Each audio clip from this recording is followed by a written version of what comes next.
Papo de rua. Papo de rua.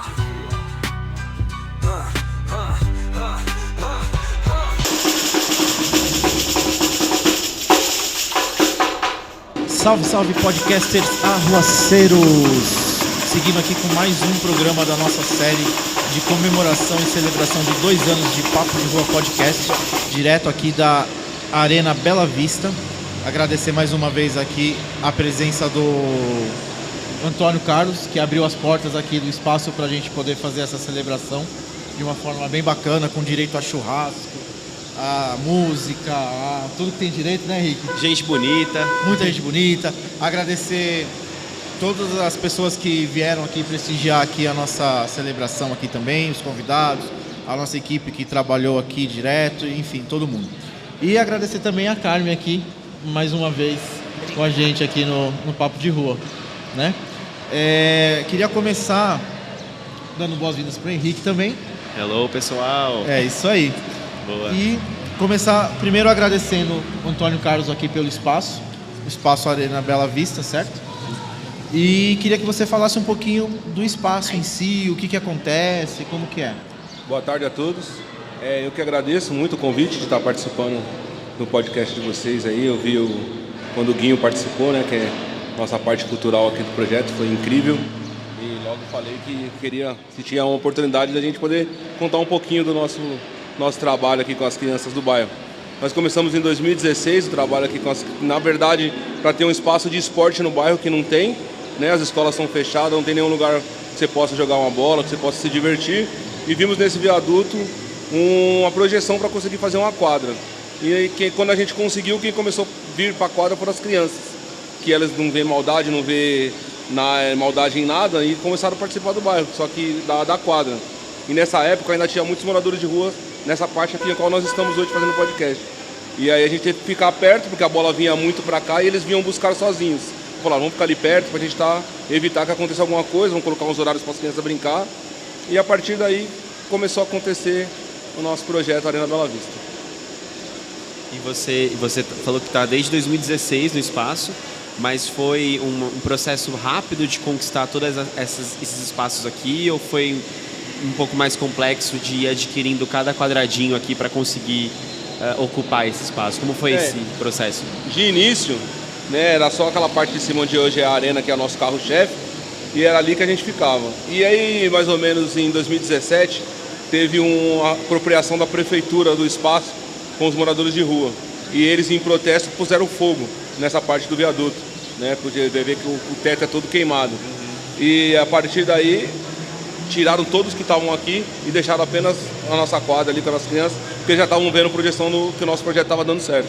Né? Nessa época devia ter 40 a 50 crianças diariamente brincando, jogando bola aqui na quadra. A gente fez o pedido para que não metesse na quadra, eles aceitaram e aí começaram a fechar esse espaço para colocar em viaturas, que tem um batalhão aqui do lado, que para conserto, ou que tivesse quebrado, ficava aqui guardado. Era até uma forma de nos proteger, né? E proteger as crianças que estavam ali. E aí, com o tempo, a gente viu que foram diminuindo esse número de viaturas. E a gente viu esse espaço ocioso também. Conversamos com o batalhão, conversamos com a prefeitura e fizemos essa quadra aqui, multi-esporte, que aí dá para jogar vôlei, basquete, futsal. E aí sim a gente conseguiu conquistar os 3 espaços. Nesse período aí demorou mais ou menos uns 3 a 4 anos para a gente estar com o espaço completo. Caraca. E falando em tempo de atuação, né, temos aqui a Carmen, que está aí há um tempo também, né, desbravando a cidade de São Paulo. Você me conta um pouco mais sobre você. Você não é de São Paulo, né? Você veio para cá. Me conta um pouquinho dessa história. Bem, primeiramente eu quero aqui dar uma boa tarde a todos que estão nos ouvindo, a quem está aqui presente, e te agradecer mais uma vez ao Papo de Rua Podcast por eu estar aqui contando minha história, por vocês escolherem aqui a arena, né, para comemorar os 2 anos, que aqui é um lugar icônico, é um lugar de encontro. Minha história é uma história como de todos os retirantes que saem do seu local de origem para vir para uma grande metrópole em busca de realizar sonhos que na realidade não são sonhos, não passa de políticas públicas, né, que efetivamente para garantir direitos. Então eu vim para São Paulo, posso dizer que fugida, para não morrer na mão do feminicida. Eu passei pelas ruas, fui para albergue, do albergue eu conheci o movimento Moradia. Eu cheguei aqui no início de 90, tá? No início de 90, para mim, eu me senti assim uma refugiada aqui no meu próprio país. Apesar de eu ser brasileira, São Paulo para mim era como se fosse um outro país. A nossa diversidade, ela não nos une muitas vezes. Eu sou de origem nordestina. Chegando aqui, eu vi aquilo que deveria nos unir, que a nossa tradição nos separa, né? Meu oxente, né? A forma de ver, a simplicidade de ver as coisas. O nordestino é mais acolhedor. E eu me vi aqui numa cidade tão grande e sem acolhimento. No movimento Moradia, eu conheci esse acolhimento. E aí também eu tive uma percepção que eu sozinha não resolveria nada, né? Então, desde início de 90, resolvemos ocupar a região central de São Paulo, porque na época, lá atrás, naquela conjuntura, ainda era remanescente os mutirões da prefeita Erondina. Então, era mutirões que eram muito distantes, locais muito ermos, fora, falam que eram periferia, mas já estavam nas bordas das cidades, né? Muito além da periferia. E a moradia, ela não vem simplesmente dentro de um conceito sectário. Ela tem que ter mobilidade, educação, saúde, cultura, né? E a mobilidade na cidade de São Paulo, mesmo nos dias de hoje, é um problema muito sério. Cidade de São Paulo é medido por distância.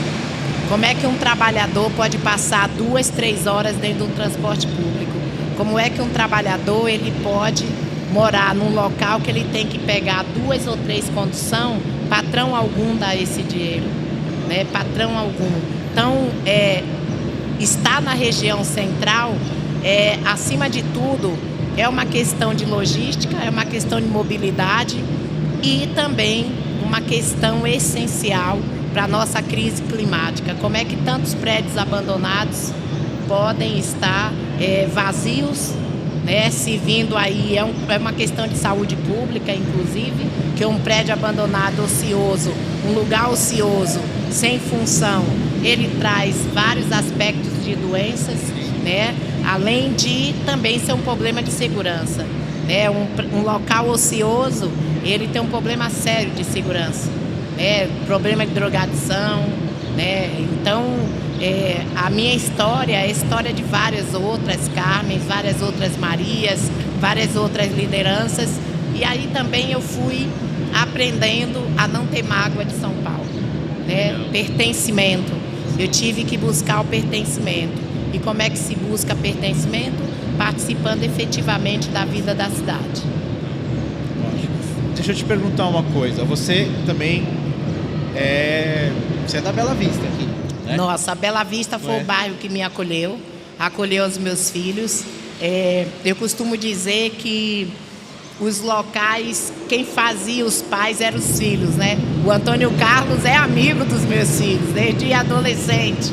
Então, tem essa coisa, o bairro do Bexiga, a Bela Vista, é um bexiguento. Quem é bexiguento de raiz, mesmo não tendo nascido aqui, mas eu estou aqui há quase 36 anos. Sim. Né? Então, nessa aqui foi onde eu criei os meus filhos, foi onde todos se conhecem, aqui todo mundo se dá bom dia, todo mundo se conhece.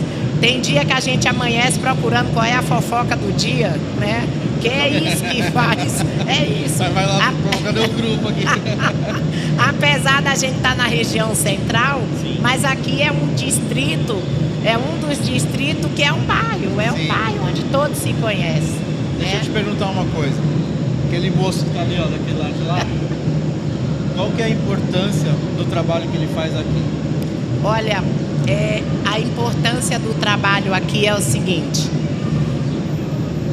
é muito relevante porque ele cuida de crianças, acolhe criança com esporte, né? E esporte não é só uma questão de distribuição física. O esporte tem a capacidade também de evoluir a mente. E nós temos hoje que cuidar da educação, Nós temos hoje que cuidar da nossa infância. As nossas crianças, elas têm uma importância suma para o futuro do nosso país, né? E o que o Antônio Carlos faz, acho que hoje já está com 500 crianças, né? 450 agora. Né? Você tem quantos? Não é só a criança que ele trata, ele cuida dos pais. Aqui tem mãe solo. Tem mãe solo que não teria condição alguma de levar uma criança para frequentar um clube, frequentar nada. Tudo nesse país é pago, né? Sim. E aqui ele faz, né? Aqui é muito importante. Principalmente está no coração da Bela Vista, né? Aqui acolhe a todos. Crianças da Baixada, do Glicério, crianças que vêm até da Moca. Né? Tem crianças de todos os lugares, da Aclimação, da Bela Vista. Então, faz também, além de ser esse acolhimento, tem uma questão seríssima, é um local de encontros. Aqui todos se encontram. E o encontro, muitas vezes, mantém a escuta ativa. Porque aqui um vai saber o problema do outro, aqui um pode ajudar o outro. Então é essa sororidade real que existe, esse local é muito importante por isso. Aqui é o encontro, a maioria que vem aqui são mulheres. Que legal, velho. E aqui, com isso, a gente acabou com aquela questão que tinha aquela rixa de bairros. Ah, eu não vou na Baixada do Glicério, eu não vou na Boca do Lixo. E aí com a arena aqui a gente começou a agregar crianças de todos os bairros. E aí a gente acabou com esse negócio de... Ah, eu sou inimigo do cara da Baixada. Não, nós é amigo, nós joga junto. Então a gente conseguiu agregar tudo isso e fazer uma coisa só, todo mundo é Arena Bela Vista. É muito legal vocês falarem sobre dois movimentos diferentes, mas complementares, né? Isso, porque a gente não pode falar sobre moradia sem falar sobre um bem-estar da vida, né? Você ter uma qualidade de vida, poder jogar um esporte, uma cultura... Então eu acho muito legal quanto vocês se complementam. Aí a gente ouviu a Carmen falando sobre o projeto do Antônio. Eu quero que você fale também sobre o projeto da Carmen, como que ele se integra com o seu espaço, como vocês se conversam. Nós temos aqui muitos garotos que são da ocupação 9 de julho. Legal. Né? Eu tenho parentes da minha esposa que moram na ocupação 9 de julho. Né? E é muito importante eles estarem aqui no projeto e saberem que vão voltar para casa. Que eles têm um lar, que eles têm um lugar para eles voltarem, que ele tem a família dele lá esperando. Porque já aconteceu de ter crianças aqui que moravam embaixo do viaduto, vinham aqui treinar porque não queriam ficar vendo o que estava acontecendo lá. Né? Então ter a Carmen com essas ocupações, colocando essas famílias no devido lugar onde elas deveriam estar, que poderia ser até um pouco melhor, mas já tendo esse canto para chamar de lar, é muito importante porque eles têm para onde voltar.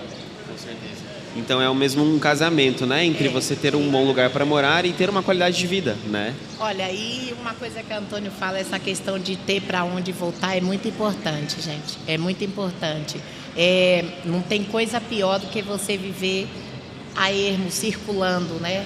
Circulando, sem ter aonde ir, né? Porque o teto é a base de tudo. A casa é a base de tudo. Aí você tem tempo para pensar em estudar, tem tempo para pensar em trabalho e também de ter uma vida de lazer. Aqui, as mães, quando vêm aqui, elas vêm para ver os filhos jogar, vem vó, vem tia, né? E ao mesmo tempo elas também estão se divertindo, né? E elas têm a certeza que tem um local para ter os seus filhos, cuidado com seus filhos, mas elas têm para onde voltar também. Hoje em dia é engraçado que a gente fala sobre ocupação e as pessoas olham com um olhar ruim, né, para a palavra ocupação, né? É muito triste isso. Um preconceito, né? Preconceito, sendo que a palavra ocupação ela é muito bonita, né? Que ela é sobre ocupar, é sobre estar presente. O que a palavra ocupação diz para você? Qual que é o peso dessa palavra para você? Olha, primeiro que ocupar é função, certo? É função. Uma coisa que se fala muito, faz uma contradição entre ocupar e invadir. Invadir é quando você está no local que tem uma função social e você entra. Toda vez que você ocupa um espaço ocioso, você está dando uma função social. E a função social, ela está na lei. Ela está no artigo 5º e 6º da Constituição Brasileira. E para muito antes da Constituição, a gente tem a Convenção de Genebra, a gente tem a própria Bíblia, Isaías 54:17, fala que todo homem tem direito à casa. Então tem muita coisa anterior. Só que a gente vive dentro de um milindro que é o milímetro da classe social. Né? Nós vivemos uma polarização de classes sociais. Não pensem que em um lugar como este aqui, as pessoas também não têm preconceito. Todo mundo tem, sabe por quê? Porque é desconhecido, não conhece, mas quando entram e vê a proporção, o que é que este lugar faz, o que é que a ocupação faz, aí muda completamente o parecer. Meio que tem que viver para saber como é. Isso. Aqui nós somos uma ocupação. A gente viu o espaço, ocupou, deu vida para o espaço, e aí fomos vices, e hoje a gente tem a documentação, a concessão do espaço, tudo, mas lá atrás, quando a gente viu ocioso, a gente viu uma oportunidade, a gente ocupou, a gente usou como ocupação. E teve muito preconceito, muito preconceito de estar debaixo de um viaduto, porque tinha criança embaixo de um viaduto, porque as crianças eu estava cuidando dessas crianças, quem era eu para cuidar dessas crianças. E aí, com Deus na frente, né, desde que eu me ajoelhei e pedi para Deus uma oportunidade, Deus foi mostrando o caminho e eu fui mostrando para essas pessoas que eu era capaz, né? Porque, como está escrito na Bíblia, né, ele não escolhe os capacitados, né? Ele capacita os escolhidos. E desde que eu estou aqui, Deus vem me capacitando para poder fazer bem o meu trabalho. Maravilha, maravilha. Fala uma coisa, hoje o que você atende aqui nesse espaço? O que você tem de curso, de atividade? Como que funciona? Assim, o nosso principal é o futebol, né? Que é onde a gente já tem quase 60 meninos em clubes. Né? Temos agora um profissional no Flamengo, já estreou aí, já foi jogar um jogo do Campeonato Brasileiro. E aí temos vôlei feminino, basquete, né? Diversas idades. Tem handebol aos domingos aqui. E tem a Bateria 03, que é a nossa parte cultural. Tem aula de pagode às quartas-feiras. E às vezes vem vocês aqui como estão aqui hoje. Tem o Black do Jamaica. Então sempre esporadicamente acontece alguma coisa que as pessoas nos procuram. E assim a gente cede o espaço para que tenha cultura aqui também debaixo do viaduto, além do esporte. Boa. E todo mundo é bem-vindo aqui, como que Todo é? mundo. O projeto ele é gratuito. A gente não cobra nada das crianças. 80% das crianças não tem condições de pagar. Uma escolinha, que tudo isso começou também com eu levando meu filho para um lugar para jogar. E chegou lá, o cara me cobrou um valor que na época eu não tinha nem condições de pagar. E voltou eu e ele, né, triste, querendo entender o porquê disso. E aí aqui eu consegui encontrar esse espaço para ele conseguir desenvolver aquele futebol que todo mundo sempre falava, né? Ó, seu filho puxou seu pai, não é você não tem nada seu, né? Então eu comecei a ver isso. E aí conheci o Danilo, que é um rapaz da MOL que viu ele jogando, deu uma oportunidade para ele, e com ele eu aprendi toda essa logística de ter uma escolinha de futebol, né? Graças a Deus hoje meu filho está aí com o seu contrato já, jogando. Sábado agora vai jogar uma final no Campeonato Paulista, numa categoria acima da dele. E tudo foi acontecendo, tudo foi aprendizado, aprendendo, apanhando, aprendendo, errando, acertando, né? Estamos ainda com 9 anos, ainda estamos engatinhando. Tem muita coisa para a gente aprender ainda, tem muita coisa que a gente está fazendo errado, que a gente vai tentar consertar, mas aí é o dia a dia que vai mostrando. A escolinha de futebol, por exemplo, ela tem esse lado social, né, das crianças e tal, mas também tem um lado competitivo, de competição, de em algum momento encaminhar para algum clube. A molecada, geralmente o sonho da meninada quero ser jogador de futebol e tal. Sim, a gente joga bastante competição. A gente é o primeiro campeão da Copa Zica em São Paulo, o Zica entregando o troféu para as crianças. E aí a partir daí as crianças começaram a ver que aqui tinha futuro. E aí colocamos o primeiro jogador, um no Corinthians, que tá lá até hoje, que é o Igor Macedo. E daqui a pouco foi um pro Palmeiras, outro pro Cruzeiro. E aí foi indo. Hoje, se a gente colocar, a gente tem 60, incluindo 2 meninas que já são profissionais. A Bia tá no Bragantino, a Letícia tá no Centro Olímpico. E assim, foi tudo começando aqui, a que a gente até colocou agora, do viaduto pro mundo. Né? Tudo começando ali naquela quadrinha, aprendendo cada passo, cada coisa. A gente pegando muito na educação deles. Eu sou do que estavam falando aqui, sou da época de 80, de 90, que a gente tinha que respeitar o mais velho, respeitar o professor, que a escola é a nossa segunda casa. Eu coloco muito isso aqui para eles. Tanto é que a gente pede nota, pede para ver como está o boletim. Uma vez a cada 4 meses a gente faz o futebol na ponta do lápis, que ao invés de a gente dar aula de futebol, a gente dá uma prova para ver como eles estão na escola, como eles vão responder aquelas provas. Aí aqueles que estão com dificuldade, a gente chama a mãe, o pai fala, seu filho não está conseguindo fazer coisa simples, não está precisando de um acompanhamento seu perto dele para pegar no pé dele para ele melhorar. E aí assim a gente vai fazendo as coisas acontecer. Que legal. Você vê que é uma movimentação de formiguinha que vai se expandindo, né? E crescendo. E a ocupação também foi isso, né? Um movimento ali pequeno que cresceu e hoje é um dos movimentos, né? Uma instituição já de muito respeito, né? E de muita presença na sociedade. Como que é para você olhar para trás e agora enxergar a ocupação virando um fenômeno, um momento icônico da cidade de São Paulo? Olha, acima de tudo, eu tenho que me podar para o ego não fazer isso, tá? Eu sempre olho para trás. O meu futuro eu construo olhando para trás. Eu devo tudo. Quando eu cheguei, encontrei um movimento que me acolheu, né? E dali eu tive a compreensão que o meu viés era um viés político, que eu tinha que fazer a política, e não estou falando política partidária, eu tinha que compreender como que a política pode reverberar na vida das pessoas e que tudo que a gente faz é político, né? Então eu começo a participar de todas as audiências públicas, de todos os fomentos, que tinha chamamentos para audiências, conferências, sempre me inscrevi para conselhos, para tudo, porque eu tinha que ter uma compreensão geográfica, social da cidade de São Paulo e econômica. Então daí eu passo também a entender que o nosso papel quanto liderança de movimento é ser multiplicador. Não bastava ficar só em mim. Então nós temos aí mais de 3.000 famílias já assentadas, porque desde 90, da década de 90, 93, a gente já começou a ocupar. Então essas famílias já foram assentadas. E tem família aqui muito próxima, né? Mas também temos família Zona Leste, Zona Sul, né? E ver esse crescimento, foi um crescimento que só é possível porque teve uma atuação em rede.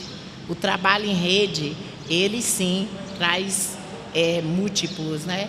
Então, eu, quanto liderança, eu sempre procuro me podar. Eu tenho que sempre olhar o passado para poder enxergar o presente e o futuro, tá? Eu queria só fazer uma revelação.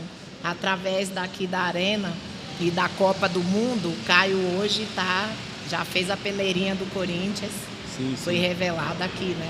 Sim, o Caio, a gente indicou para essa escolinha do Danilo, que é a nossa referência, que é nosso padrinho, e de lá alcançando voos maiores, porque eu vi talento, né? Eu vi o talento nele e falei pro pai dele, pode levar lá, que de lá ele vai mais longe ainda, que lá ele tem condições de levar em lugares que eu não consigo, ele vai conseguir. Daí, graças a Deus, está dando certo. E hoje ele está no Corinthians? Ele passou na peneira, né? Dos pequenininhos, já vai começar e São Paulino, mas é São Paulino e vai pro Saudações corintianas. Mas aí faz parte da profissão. Faz parte. Não dá pra escolher muita coisa. Eu falo pra eles aqui, atleta não tem time. Não tem time, é isso. É isso aí. É isso. Que lindo. E você também percebe outras pessoas na ocupação levantando voo? Como que é para você ver isso? Sim. Nós temos pessoas que chegaram assim totalmente arrebentadas. Hoje são assistentes sociais, são advogadas, principalmente as mulheres. Eu tenho mulheres advogadas, tem mulheres assistentes sociais. Eu tenho pessoas que trabalham com políticas públicas direto, já está aí no governo, né, que tomou outros rumos, entendeu? Então, a estrutura de um lar, ela tem a capacidade de levantar qualquer pessoa, entendeu?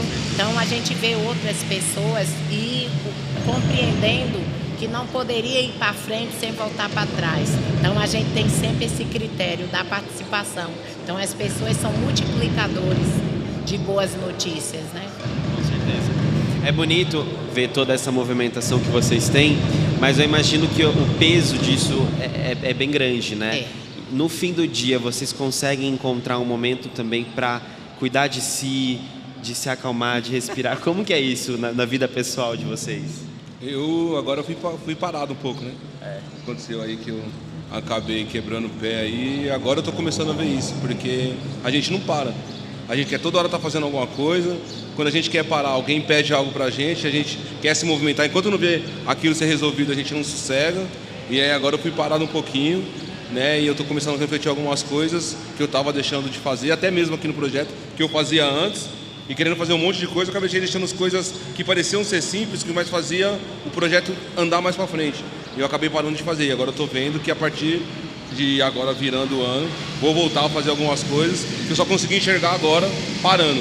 Se eu não estivesse parando nesse a milhão, eu não ia conseguir enxergar isso. Total. Eu imagino que até nossa saúde mental, né?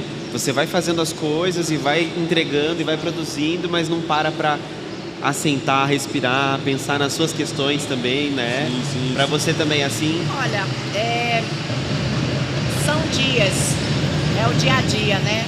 Tem dia que dá para você pensar, dar uma relaxada, mas tem dia que a coisa pega muito, né? E assim, sempre aparece alguém precisando de alguma coisa. E a legitimidade das entidades, ela faz com que a gente tenha uma ocorrência maior, porque legislação no Brasil, ela é muito burocrática e a gente tem que estar toda hora correndo para estar entrando em editais de programa. Quem faz a questão da moradia, por exemplo, são todos em editais, não existe um programa direto, você cadastra a família e ela vai, não, é tudo por edital, Minha Casa Minha Vida é edital, pode entrar em edital, então você tem que estar sempre atento para não perder nenhum dessas nuances. Se você perde, você deixa de atender quem está aqui atrás de você. Mas eu procuro muito participar e descansar, assim, gosto muito de samba, vou em samba, por conta é festa que tem, eu tô junto, né? Então aí acho que é o momento de relaxar também. Eu tenho a sorte de ter um anjo em casa, que é minha esposa, que ela abraçou o projeto junto comigo. Então, muitas das coisas que eu estou fazendo, ela está fazendo junto comigo, né? Ou a gente está atrás de alguma coisa para o nosso filho, que está atrás, ou a gente está com as coisas e ela está sempre atrás de mim, né? Porque ela é um dos motivos de eu estar chegando onde eu estou chegando junto com o projeto. Porque lá atrás, uma das que acreditou muito nisso foi ela, de deixar eu viver o projeto, fazer acontecer e ela segurar a barra que tinha que segurar, né? Porque ela via que eu vi um momento de eu voltar a viver, que eu perdi um período da minha vida quando eu perdi meu pai, né? Nesse próprio viaduto aqui eu perdia vários dias me drogando aqui, né? Caí numa depressão muito grande e quando eu voltei, quando eu cheguei no projeto, eu vi essas crianças perto de mim e vi o meu filho perto dessas crianças e eu perto dele, eu falei, é hora de eu voltar a viver. E ela viu isso também, falou, então vai, já que é isso, se isso vai te mudar, isso vai te trazer de volta a vida daquela que eu te conheci, então vai. E graças a Deus deu certo, eu também me ajoelhei, eu também orei, minha mãe me ajudou muito com isso e Deus abençoou, por isso que nós falamos que nunca foi sorte, sempre foi Deus, porque Deus pôs a mão na minha vida e fez com que eu pôsse essa mão na vida dessas pessoas todas e transbordasse essa bênção para isso. Nessa atividade toda social de vocês, nisso que o Henrique falou, existe não vou chamar de plano de aposentadoria, mas em algum momento passar o bastão para alguém e falar, agora eu vou... Mas todos os dias a gente tem que formar uma nova liderança, né?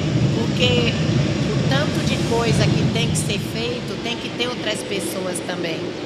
Não dá para ser sozinho, não dá de jeito algum. Sim. Por exemplo, no meu caso, eu já parti para o viés político, né? Sim. Então eu fiquei 2 anos fora de São Paulo, só em Brasília. Então tem essas articulações e como liderança é o meu papel articular, né? Com o governo, com o setor privado, viajar, participar de outros, porque não fica só no campo de São Paulo. A questão da moradia, a questão de movimentos sociais e de políticas públicas é muito mais amplo. Sim. Eu sou urbanista, então eu tenho que estar, né, dentro do viés da arquitetura. Eu dou aula no INSPER, eu dou aula numa faculdade que é muito importante, eu dou consultoria. Além de tudo, você ainda dá aula. Dou aula e dou consultoria, muitas vezes, para muitas secretarias de habitação no país inteiro. Chega e para você também, assim como, né, a Carmen falou pra gente, você pensa nesse futuro do projeto já trazendo outras frentes, outras lideranças para te apoiar, como que é? Hoje eu tenho já um aluno que um que era aluno e hoje é professor. Legal. Né? Ele não conseguiu ingressar nessa carreira do futebol, mas ele foi fazer a faculdade de educação física, tudo certinho, e hoje ele dá aula aqui e está sempre do meu lado. Né? Eu venho passando algumas instruções para ele, para que de repente ele seja o meu sucessor. Mas tem o Wilson, tem a Camila, que era uma mãe do projeto, também foi aprender, hoje ela é professora, está muito próxima de mim, consegue, nesses momentos que eu não estou, consegue me ajudar nessa administração. Então a gente vem fazendo esse caminho, né? Porque como eu digo para eles, meu filho de repente, de uma hora para outra, pode Deus abençoar e dar certo. E aí eu vou ter que acompanhar ele. Mas eu não saio daqui sem deixar estruturado para que isso continue. Né? Senão ele vai sozinho, eu monto e depois eu vou. Mas deixar parado não, que nem eu sempre falo, né? Já tive alguns convites até para ser treinador de clubes. E eu falei não, porque eu falei, é aqui que eu resgatei a minha vida, eu não vou deixar essas crianças sozinhas por nada que seja melhor ou maior. Como a dona Carmen falou, ela não pode deixar o nosso ego subir acima da nossa cabeça. Né? Então eu sei aonde eu estava e aonde eles me colocaram. Eu não vou deixar eles sozinhos por nada nesse mundo. Que massa. Eu imagino que desses anos todos de luta e também com tantas adversidades, né, que acabam acontecendo nesse processo, às vezes deve bater uma vontade de largar a mão, de desistir. E o que mantém vocês com fogo para continuar? No meu caso, quando a gente recebe ingratidão de a gente tem vários que vêm me abençoar, né? Vem dizer assim, nossa, eu encontro várias pessoas, e principalmente adultos, que eram jovens e já estão adultos, falam assim, a senhora se lembra? Eu morei em tal ocupação, a senhora indicou minha mãe, eu já moro na minha casa e tal. A própria família, que a gente nem espera, né? A gente nem espera e vem. Então, mas lidar com o ser humano é isso. O ser humano tem um turbilhão de emoções, então quem tem que estar nos preparando, porque a gente tem que estar primeiramente preparada para isso, né?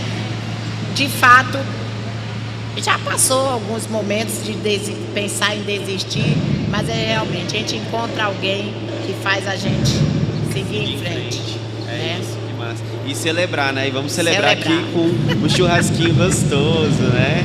Celebrar. Posso fazer um agradecimento especial nesse momento oportuno? Vamos. Então, eu queria agradecer aqui o David, do Eu Churrasqueiro Oficial, que está aqui fazendo essa comidinha deliciosa pra gente. E é isso. Bom demais. Momento oportuno. Nossa, sempre churrasco é sempre oportuno, né? Sempre não tem hora errada pro churrasquinho, com uma cervejinha. E você, meu querido, me conta. A revelação que a dona Carmen acabou de fazer é um dos nossos combustíveis. A gente às vezes alcança tanto lugar, tanta proporção, que a gente não tem ideia do tamanho do que a gente faz, do trabalho que a gente faz, né?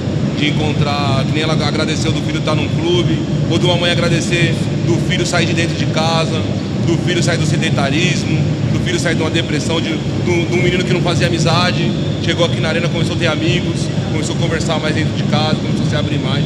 Então, são vários tipos de revelações que o pessoal nos conta, que a gente não tem ideia, que a gente acha que uma aula de futebol não seria capaz. Mas é muito mais do que só uma aula de futebol, é só uma aula do que um joguinho. É muito maior do que isso. Isso a gente vem aprendendo agora e vem tentando melhorar cada vez mais isso, fazendo eles ficarem mais próximos, tentando ter um olhar assim, mais individual para cada criança, para entender, porque às vezes ele chega bravo, porque ele chega revoltado, porque às vezes ele chega muito quieto. Então a gente estamos aprendendo um pouco isso e tentando fazer funcionar. Isso que você falou eu acho que super importante. Que assim, não sei se vocês têm ideia do tanto de vidas que vocês já salvaram, ou que tiraram de um caminho que não seria tão legal, assim. Tem um exemplo aqui de alguns meninos que não tinham tanto talento para jogar bola, para estar no time, que a gente difere o projeto social para o futebol clube arena que joga competição. Né? Só é a mesma coisa, mas às vezes a gente tem que separar, porque algumas competições são muito caras e a gente tem que chegar lá para ganhar e pôr esses meninos na janela, ter visibilidade, né? E aí a gente via que alguns meninos estavam se perdendo na rua e eu fiz o quê? Eu falei, eu vou trazer o fulano para aqui pro time, vocês vão fazer ele jogar. Ele não tem esse talento todo, mas ele precisa jogar com vocês para ele ter essa alegria, para ele estar no projeto e não ir para onde ele está estando. Os próprios meninos entenderam isso, abraçaram e e conseguimos puxar ele de volta e deixar ele com a gente aqui. Hoje trabalha, hoje tá bem de vida. É um exemplo que a gente olha assim e fala, graças a Deus, aquela coisinha pequena que a gente fez mudou a chave e conseguiu colocar ele na direção correta. Caraca. São vários exemplos, né? Por exemplo, uma coisa que mais me chocou, assim, dizer, nossa, como eu pude fazer isso, chegou uma refugiada que ela estava na guerra do Congo e ela veio como refugiada, como mula, né? Entrou no Brasil como refugiada, mas estava presa, né? Que era uma das mulas. E ela estava totalmente separada dos filhos e a gente conseguiu reunir o marido dela, os filhos que estavam no Congo, e hoje ela está morando nos Estados Unidos. E eu nem mais estava me lembrando, né? Aí chegou outras refugiadas e disseram, eu vou te mostrar aqui um depoimento que a Marie está fazendo da senhora lá nos Estados Unidos, dizendo que encontrou uma mulher que fez diferença na vida dela, né?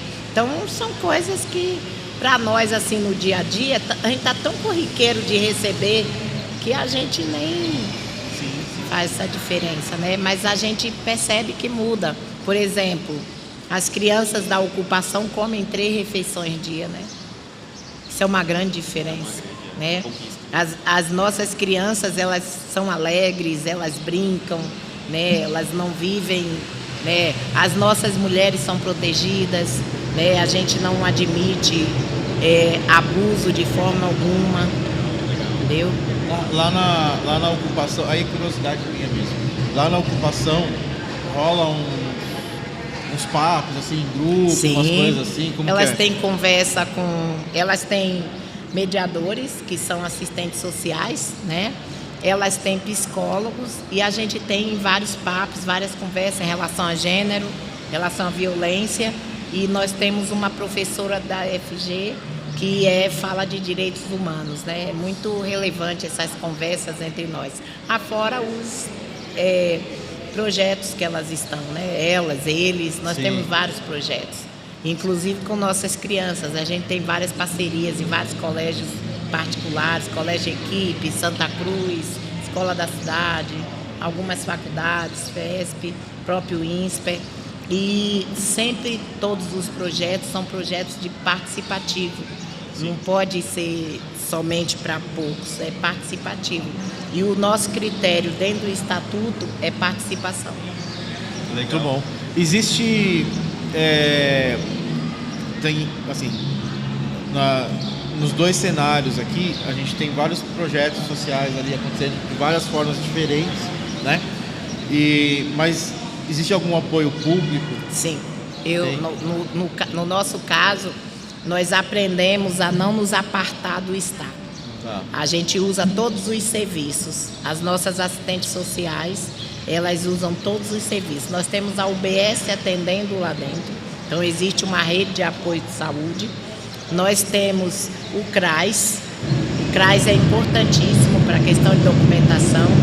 E sempre que a gente tem um problema mais sério, a gente atua em rede. Por exemplo, se for com criança, conselho tutelar, tá? Se for questão de saúde, de CAPS, é com a saúde. E aí as assistentes sociais já têm todos esses intermédios para estar fazendo esse trabalho. É isso, é aproveitar não, mas é usar que é o de direito, né? Que é de direito. É justo. E que se a pessoa, às vezes, ela não está envolvida ali, por exemplo, na ocupação, às vezes é uma coisa que ela nem sabe que ela pode fazer ou não. Né? Que ela pode ter um respaldo, um acesso, alguma coisa do tipo. Mas a primeira coisa que a gente faz é mostrar os direitos das pessoas e também os deveres, né? Sim. Que as pessoas muitas vezes se iludem achando que é cheio de direito, que não tem dever também. Tem dever. Isso é importante. Isso é Viu, muito crianças? importante. Ó, deveres, hein? Aqui nós nós por nós e parceiros que conseguem vir e nos ajudar, como a dona Carmen já há alguns anos atrás nos ajudou, veio e investiu no nosso projeto, nos ajudou a ter uniforme, ter bola, ter material de treino. Hoje a gente tem a Faculdade Forte, que é um parceiro do projeto, e anualmente a gente vai atrás de algum deputado, algum vereador, para tentar nos ajudar a correr atrás, mas assim, nada fixo, nada firme. O que a gente consegue sobreviver é que após o projeto, o espaço a gente aluga para os adultos jogarem, né? Aí com esse dinheiro que entra a gente consegue fazer o projeto andar, né? Mas assim, hoje fixo, nenhuma ajuda de poder público, nada, a não ser a subprefeitura que nos cedeu o espaço, né? Deu espaço pra gente, falou, agora toma em conta. E é isso que a gente faz. A gente diariamente aqui, juntos, tomamos conta, nós por nós, e Deus na frente para fazer acontecer. E tá bem cuidado. Bem cuidado. E é muito legal ver que as duas histórias falam muito sobre a força da comunidade, né? A força das pessoas se movimentarem para fazer acontecer. E aí é aí que eu pergunto assim, como vocês veem, né, os nossos espectadores aí, como eles podem ajudar de alguma forma a manter esses espaços também, porque fazem parte da comunidade também, de certa forma, né? Como que vocês podem passar um recado aí para quem está assistindo, poder ajudar? Olha, o primeiro recado é que as pessoas não acreditem em notícias, né? Ela primeiro venha conhecer. Antes de julgar, não nos julguem. Venham conhecer primeiro, né? Venham saber o contexto real. Porque as pessoas têm, assim, uma capilaridade de julgamento muito fácil, sem ter conhecimento. Então, conhecimento é a base de tudo. E venha ser um voluntário. A gente, por exemplo, nós não estamos aqui pedindo milhões, dinheiro, nada de dinheiro. Acho que chegou aqui com a boa vontade, tanto aqui como lá no movimento, com a boa vontade, o que você pode fazer, o que você pode ajudar, né? E não coloque o dinheiro à frente, coloque sim o amor, coloque a causa à frente. O que a gente faz é por amor, né? E pode procurar nossas redes sociais, o nosso é @Complexo Esportivo Arena Bela Vista. Ver todo o trabalho que a gente faz, como a dona Carmen falou, antes de você julgar, vê lá, tudo que a gente faz está ali, né? E é isso, não é nem sempre o dinheiro. Às vezes você conhece alguém que tem um material esportivo sobrando, você indica, ó, tem um projeto ali que precisa.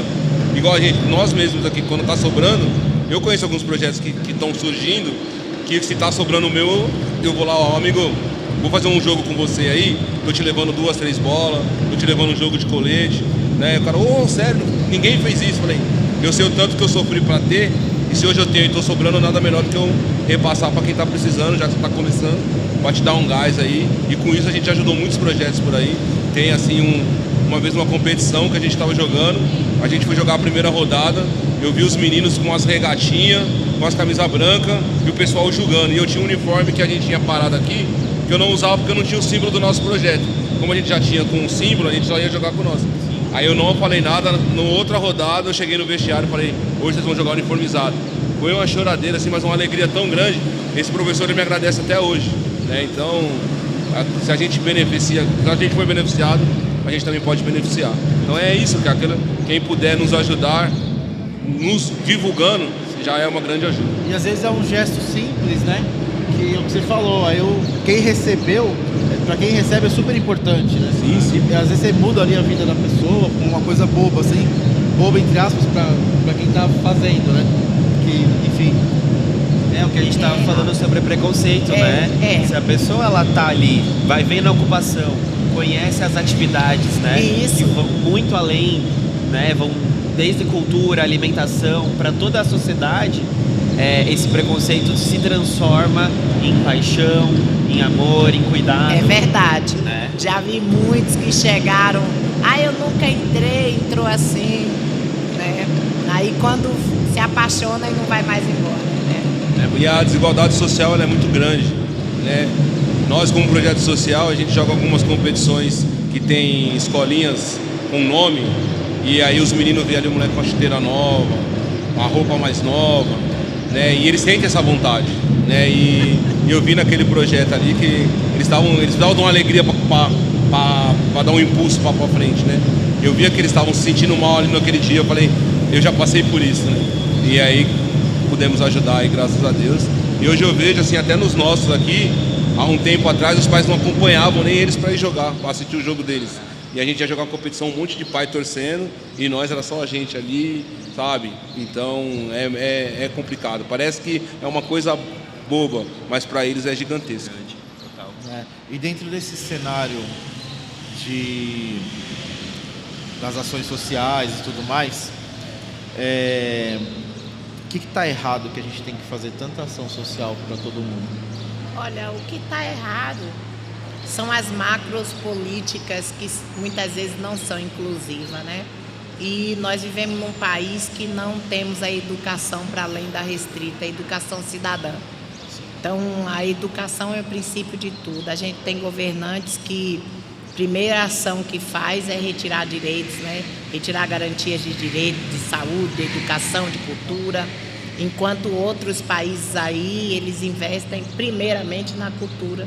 Porque a cultura ela é transformadora, ela é educativa, ela é de manter a sua origem, de você saber. Quando você conhece a sua origem, você não erra.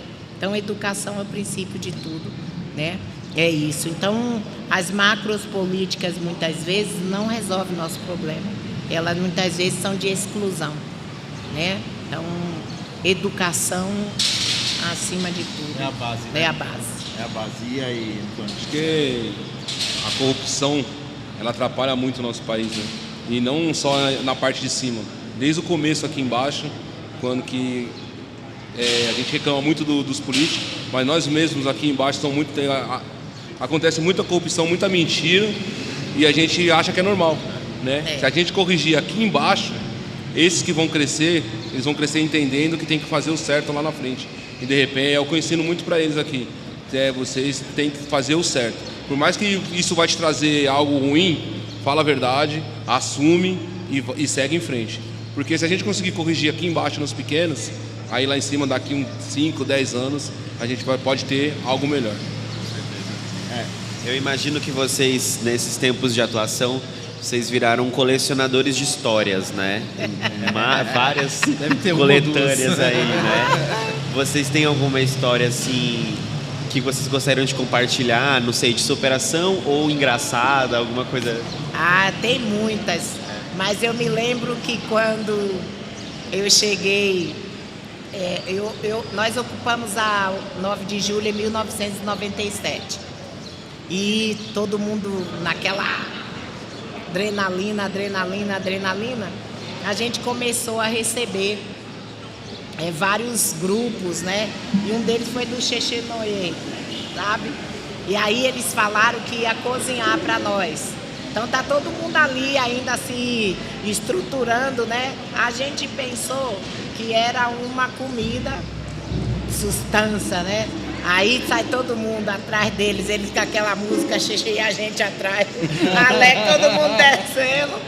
Com sua tapoeira, quando chega era aquele broto de feijão, aquela sopa de gente do céu. Que decepção! E se a fome tava brava, então ela lascou, né? Eu nunca me esqueço disso, porque eram as mulheres descendo, as crianças descendo, todo mundo atrás daquela música deles, pensando na comida, né? Achando que a gente ia ter uma feijoada, alguma coisa assim, bem gostosa. Quando vê aquele negócio, meu Deus! A decepção. Que decepção, né? E uma outra, a gente conviveu com uma pessoa, muitos anos ele se chamando Marcos. Daqui a pouco bate a polícia, passou uns 3 anos, bate a polícia na porta atrás de Antônio. Aqui não tem Antônio, senhor. Não tem nenhum Antônio. Aí quando mostra a foto, o cara era um procurado lá em Pernambuco. A gente, mas rapaz, que você não contou pra nós? Foi louco. Caramba. Não, esse não é Marcos, esse não é Antônio, não, esse é Marcos. Marcos aqui. Já tivemos um caso da mulher, sempre a mulher que toma a frente, né? Da mulher tá ali persistindo, tá na reunião, o marido chegar com um pacote de arroz de 5 quilos, atirar na cara da mulher, pra pegar na mulher na cara, né? Eu digo, gente, de onde aparecem esses homens? É muita coisa que termina sendo... É o reflexo da necessidade, mas de uma certa forma fica engraçado, né? Claro. Você tem alguma história pra contar pra gente aqui? Acho que se for contar as histórias, dá pra fazer. Dá. Se for série, dá pra fazer umas 5 temporadas, Um né? episódio, cada história é um episódio, né? Sim, mas acho que uma das mais marcantes Só que a gente foi jogar a Copa Zica sem... Um amigo falou se a gente conseguia jogar, que ele pagaria a inscrição pra gente, se eu teria um time. Eu falei, consigo montar, tem uns meninos bons aqui. E ninguém sabia o que era a Arena Bela Vista, porque achava que a Arena Bela Vista era um lugar, né? Ninguém sabia que era um time, né? E aí que chegamos lá, fomos passando de fase. Quando foi ver, bateu na final e falaram, ó, quem vai vir entregar o troféu é o Zico. E as crianças, 9 anos, não sabiam nem quem era Zico. Aí vim, peguei eles, mostrei vários vídeos, ó, esse cara que vai entregar o troféu pra vocês. Aí eles deram a vida, ganharam, quando viram lá. Aí os pais souberam que o Zico ia estar lá, os pais ficaram mais felizes do que as crianças, porque todo mundo tirou foto com o Zico no dia. Então acho que foi uma história assim, uma das primeiras mais emocionantes que a gente tem pra contar. Marcou a história mesmo Sim, da e uma Arena. outra é que a gente sempre ia, eu sempre levava meu filho pra jogar pela escolinha do Danilo, ali Libraev. E eu sempre falava com a minha, ó, um dia eu vou trazer a Arena para jogar essa competição, que é uma competição muito grande, né? Um dia eu vou trazer a Arena para jogar. E um dia eu consegui colocar, que era um valor alto, eu consegui juntar durante um tempo e colocar o time para jogar. E fomos campeões. E no final tá tem até o vídeo, eu e meu filho abraçado, chorando no meio do campo, e os moleques todos vieram em cima da gente a nos abraçar, e ninguém entendia nada, assim, falou, cara, só porque eles ganharam isso aqui, eles estão chorando, mas nós sabíamos o tamanho da grandeza que tinha aquele título. Eu imagino que mesmo se vocês tivessem perdido, vocês estariam emocionados, né? Porque é o peso de tudo De ter aquilo conseguido chegar lá, né? Uma coisa que eu queria rapidamente, assim, na verdade tem 2, 3, 4 coisas, talvez 5, quem dirá. Mas assim, a gente está chegando perto do final do programa, mas antes eu quero que você fale um pouquinho desses 2 troféus que estão aqui. Esse troféu foi o que a gente ganhou esse ano, né? Esse foi a Copa Coab Juscelino, que é onde minha mãe mora, onde eu passei um pedaço da minha adolescência. E quando teve um campeonato lá, eu falei, nós vamos. Vai fazer questão de levar a Arena aí, onde eu tive um pedaço da minha vida, né? Onde eu terminei meus estudos lá nas escolas de lá. E aí conseguimos jogar lá, chegamos na final e fomos campeões em março desse ano. E o outro foi a competição que a gente faz aqui, né? Toda quarta-feira a gente fez uma competição aqui e fomos bicampeões. E foi agora recente, agora contra o time da Boca do Lixo, que era um time que era rival, né, nesse negócio de bairro. Eu conheci o responsável do time de lá e nos juntamos. O Gatorade veio fazer um comercial para a Copa do Mundo aqui da nossa história, de 2 times rival que hoje são unidos. Que ele pegou as crianças dele, eu peguei as minhas e a gente começou a jogar competição, né?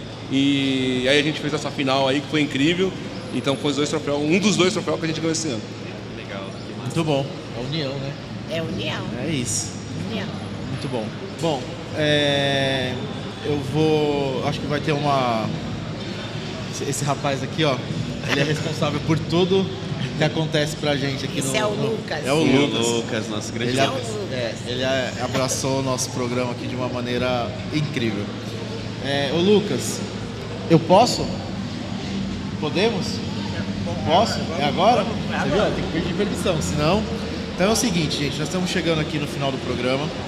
Essa foi uma série de programas que a gente está fazendo aqui na Arena Bela Vista, que é da celebração dos 2 anos de Papo de Rua, do nosso projeto que, né, estamos Desde o começo aí, começo. né? 2 anos. E aí eu queria agradecer aqui toda a nossa equipe, todo mundo que abraçou o projeto desde da primeira... Vamos fazer? Na loucura, né? Um bando Que de foi doido no meio da Paulista. No meio da Paulista. Agradecer toda a nossa equipe aí, tem dia de gravação que tá metade. Hoje a gente tem 45 pessoas na equipe. Não é uma coisa fácil de juntar. E tem gravação que vai mais gente. Dificilmente a gente consegue juntar todo mundo no mesmo dia. Mas é um trabalho bem legal que todo mundo abraçou de coração. Então agradecer a nossa equipe, agradecer todos os convidados que passaram por aqui, esses 60 e tantos programas que a gente conseguiu fazer nesses 2 anos. Agradecer você pelos apoiar nossos projetos especiais. Parabéns.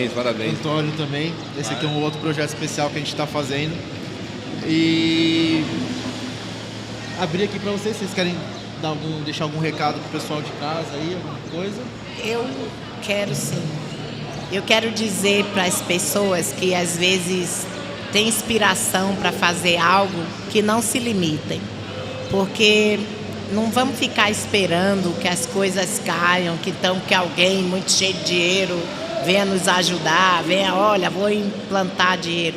Faz aquilo que você tem talento, porque o talento é tudo, né? E o seu talento muitas vezes é o que vai aliviar a dor do outro, tá? Então, tudo aquilo que você sabe fazer, divida, porque a tecnologia social, essa é que nos salva, é a troca de saberes. Muito bom. Dizer a todos que não caia uma folha da árvore contra a vontade de Deus, né? Não coloque Deus na frente de tudo que for fazer e com certeza, se for da boa vontade dele, no tempo certo e na hora certa, tudo irá dar certo, tudo irá acontecer.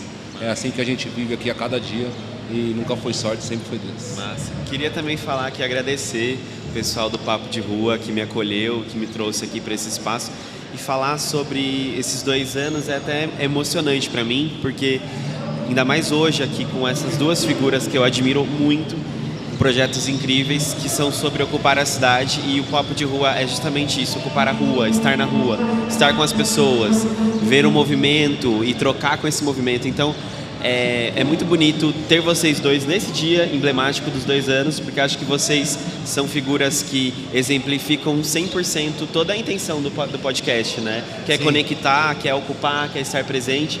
Então agradecer muito de coração vocês estarem aqui, agradecer nosso mano aqui que desenvolveu toda essa parafernália que é o Papo de Rua. Acordou um dia e falou, vamos. Vamos ao Lucas, que carrega esse projeto tão brilhantemente no coração. É muito inspirador. Todos vocês, é muito inspirador. Nós somos feitos das pessoas, né? Então fico muito grato de poder falar que hoje eu sou feito um pouquinho de cada um.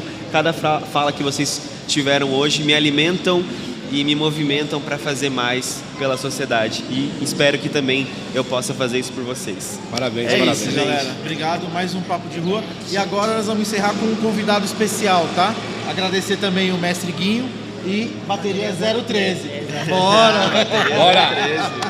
Vamos lá agora.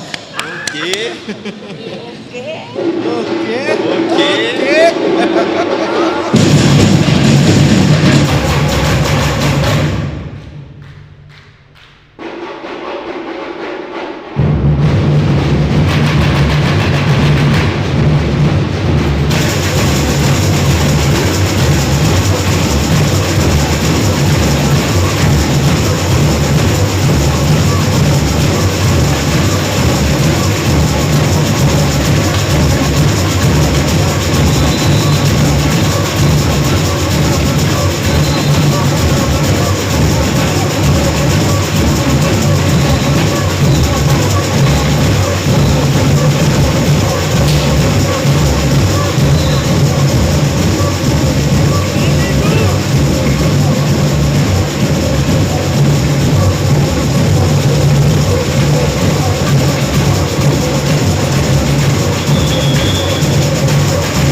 Uma terceira e uma quarta. Alô, Robinho. Isso, vamos cantar o parabéns no grupo de samba, né? Bora.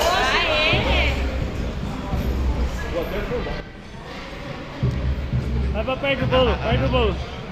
Vai pro bolo. Vai. Vem. Ó, a câmera tá piscando a bateria vermelha. Podcast, papo de rua, certo? E tá fazendo 2 anos. Segue aí. Vamos aí. Vambora. Alô, Cuica, vem uma aí também. Chega uma aí. Uma. Vai tocar bastante alto, hein? Lembrarei, vamos pra boca. Vai, tem um aí? Tá na bateria vermelha, hein? Vem todo mundo, vem. Vem chamando. Ó. Eu falei, tem um repito aí. Já chegou. É rápido. Vambora aí. Papo de rua. Agora. Tá valendo? De 2 anos? E eu falei parabéns.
Papo de rua.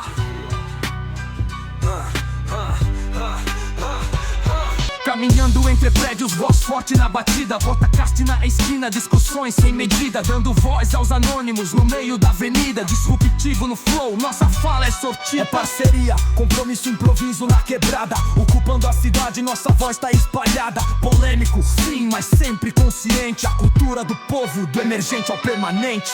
Papo de rua no concreto, a verdade em cada rima plantada, a raiz da cidade. Inclusão é a meta no podcast sincero, trocando ideia franco, o espírito é severo. Vem, sente o ritmo na calçada, diverte o som dessa jornada, com a galera que nunca para. Papo de rua que a cidade embala, falar da vida com amor e destemor, história o microfone ganha cor. Papo de Rua. Vem com a gente, colando na transmissão. Papo de Rua, sempre olhando na missão. Sintoniza na frequência, nosso som é distinto. Cada verso é verdade, sem esconder no recinto. Papo de Rua, no concreto a verdade. Em cada rima plantada, raiz da cidade. Inclusão é a meta no podcast sincero. Trocando ideia franco, o espírito é severo.